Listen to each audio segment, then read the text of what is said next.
Hello everyone, welcome back to the another session in Principles of Programming Languages. This video will be going to learn about ambiguous grammar, unambiguous grammar and EBNF grammar. This topic you will find in 10th topic of first unit. Now, let's get started. A grammar is said to be ambiguous and it generates a sentence form that has two or more parse trees. So, respective to parse tree, we'll divide the grammar into two categories, ambiguous and unambiguous. Now, we'll take some example.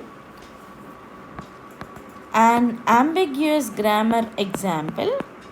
I'm considering some assignment statement. Assign derives id is equal to expression. id derives A or B or C. Expression derives expression plus expression or else expression plus into expression or expression in parentheses or id. So this is what ambiguous grammar. Why it is said to be ambiguous? Because I can generate two or more distinct parse trees from this grammar. Now let's see how I can generate two or more parse trees from this grammar. So what is actually the sentential form of this?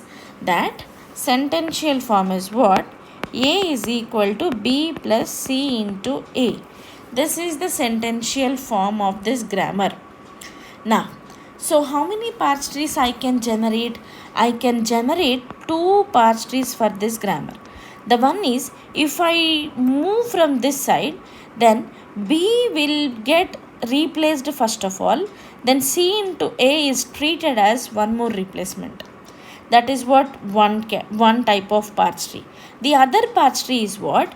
I can do first of all these two, then later I can get it A.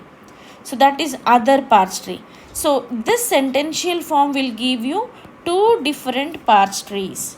Did you understand? Now we'll see the same thing in the diagrammatically. Now I am drawing the parse tree. Assign. Now assign is what? id equal to expression. Equal to should be here. id should be here. Expression. Now, so expression, id is termed as ABC. I am taking as A. Now, expression is termed as, again, expression plus expression. So, I am taking it is expression plus expression. Now, so one parse tree is what? You will generate this id and this is what again? Expression plus expression. Expression can be written as even id. So this id is what? B, this id is what? C, and this id is what? A. So finally we got A is equal to B plus C into A. It is accepted. And also you can try with this, solving this side first of all. That means you will get what? Expression into expression first of all this side, then again we'll add this side.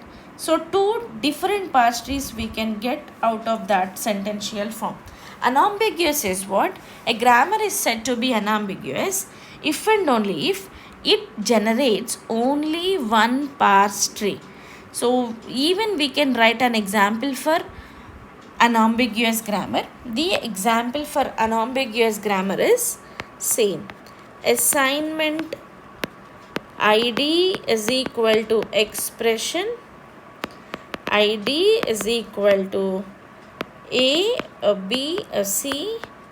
Expression is equal to expression plus term. Or else you can substitute even this term. Now, term derives what? Term plus term into factor or else factor, simple factor. And factor is an abstraction. What has to be defined? Factor is equal to expression and this equal to ID. What did you understand out of it? You don't have any other terms to be get substituted in the replacement of available tokens. Now what I can do is, unambiguous grammar is what? If I solve this one, then I'll show you how it is unambiguous. If I solve this one, ID is equal to expression, A is equal to expression plus term. Now this A is what, again it can be write with ID, and it again it has to be get solved. So here we'll get B plus C into A.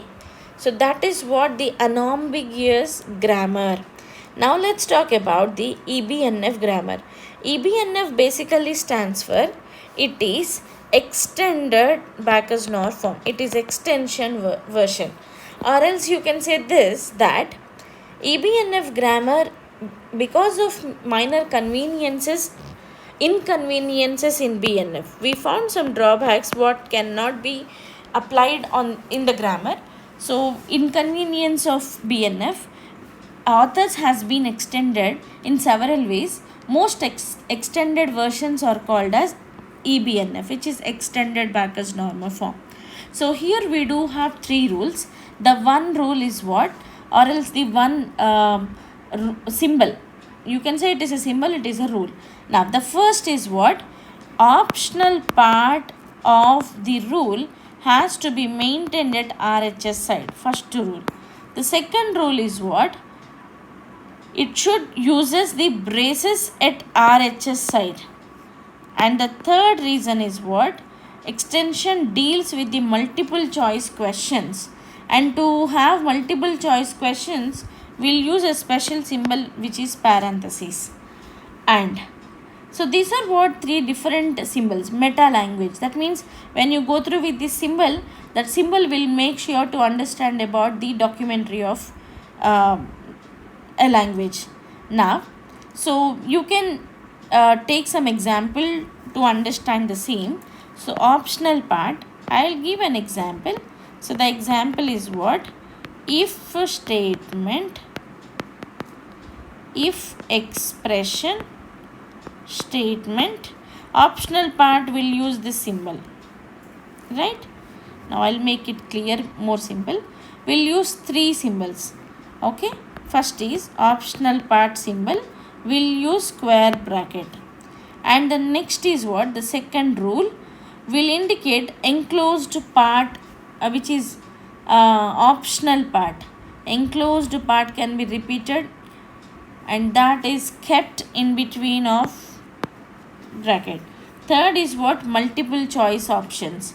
Now we'll take one grammar and we'll convert into EBNF. I believe that it will be more easier for us. So now consider BNF.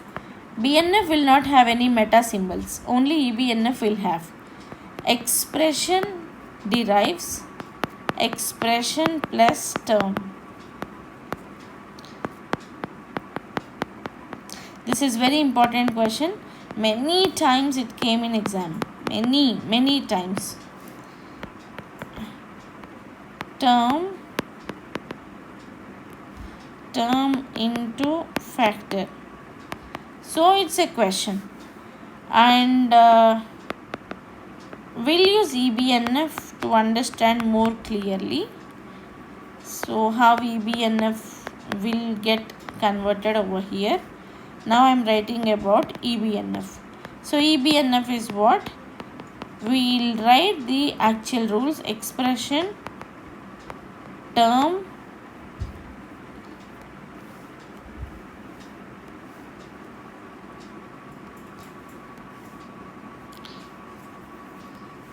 expression, term. Now how I can change into EBNF? Expression, production, term. From where we got this? The second rule of the BNF grammar, term rule. So expression, term. Now these are what? Optional choices, that plus or minus. If you don't wanted to take these optional choices, it will be there in your program and hence followed with the next term as an abstraction. So, and if you wanted to take any other example also, use only three symbols: optional part symbol, multiple choice question symbol, and also the first symbol, which is to write about optional part. Operators, that set of operators will be available in one place, and the functional mark. So this is about EBNF. Thank you.